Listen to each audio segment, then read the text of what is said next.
الصلاة يا بلال. அஸ்ஸலாமு அலைக்கும் வரஹ்மத்துல்லாஹி வபரகாத்துஹு. பிரியமான சகோதரர்களே சகோதரிகளே, ஒரு ரகசியத்தை நான் உங்களுக்கு சொல்லித்தரேன்.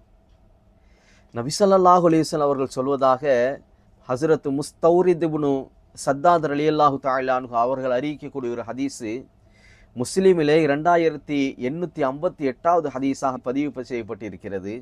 நபி ஸல்லல்லாஹு அலைஹி சொன்னாங்க, இந்த உலக வாழ்க்கை இருக்குல்ல, இன்னைக்கு நம்ம உலகத்தை தேடி தேடி அலையிறோமா இல்லையா? உலகத்தை தேடி தேடி அலையிறோமா இல்லையா? அந்த உலகத்தினுடைய மதிப்பை நபி ஸல்லல்லாஹு அலைஹி வஸல்லம் அவர்கள் நமக்கு சொல்லி தருகிறார்கள். இந்த உலகத்தினுடைய மதிப்பு என்ன தெரியுமா?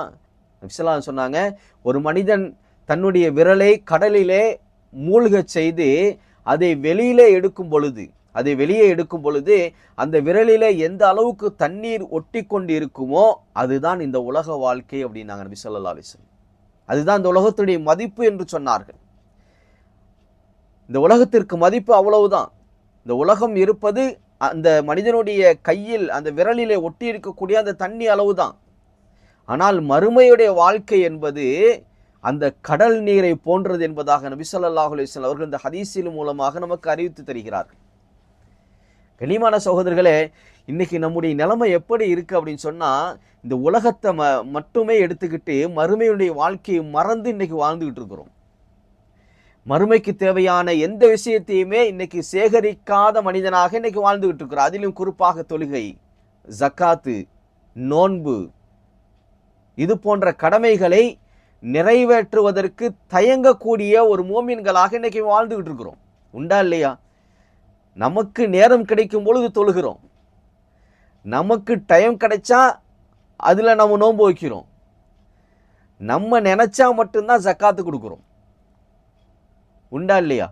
இதுதான் இன்னைக்கு உள்ள ஒரு மூமினுடைய நிலைமையாக இன்னைக்கு இருந்துகிட்டு இருக்காருமே சகோதரர்களே. அதனால தான் நபி ஸல்லல்லாஹு அலைஹி சொன்னாங்க, இந்த உலகம் என்பது ஒரு மனிதன் கடலிலே தன்னுடைய விரலை நனைத்து எடுக்கும் பொழுது அதிலே எந்த அளவுக்கு தண்ணீர் ஒட்டி கொண்டு இருக்கிறதோ அதுதான் இந்த உலக வாழ்க்கை என்பதாக நபி ஸல்லல்லாஹு அலைஹி வஸல்லம் அவர்கள் இந்த உலகத்திற்கு உதாரணத்தை சொல்லி காட்டுகிறார்கள். கண்ணியமான சகோதரர்களே, உலகம் உலகம் என்று இந்த உலகத்தை நோக்கி நாம் ஓடிக்கொண்டிருக்காமல் அந்த நேரத்திலே இந்த மறுமைக்கான விஷயங்களையும் நாம் சேகரிக்க வேண்டும். இந்த உலகம் அப்படிங்கிறதே துன்யா மஸ்ரஉல் ஆஹிரான், இந்த உலகம் என்பது மறுமையினுடைய விவசாய நிலம் என்பதாக சொன்னார்கள். இந்த உலகம் என்பது மறுமையினுடைய விவசாய நிலம் என்பதாக சொன்னார்கள்.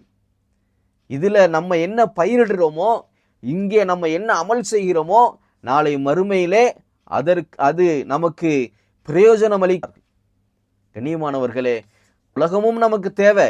ஆனால் இந்த உலகத்தை விட நமக்கு மிக நெருக்கமானது, மிக முக்கியமானது மறுமை என்பதை நாம் உணர்ந்து கொள்ள வேண்டும். மறுமை சகோதரர்களே, அந்த மறுமை வாழ்வுக்காக வேண்டி அமல் செய்து, நல்லறங்களை செய்து, தர்மங்களை செய்து, தொழுகைகளை கடைபிடித்து வாழக்கூடிய நற்பாக்கியசாலிகளாக அல்லாஹ் நம்மை ஆக்கி அருள் புரிவானாக.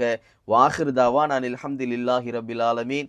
அஸ்ஸலாமு அலைக்கும் வரஹ்மத்துல்லாஹி வபரகாத்துஹு.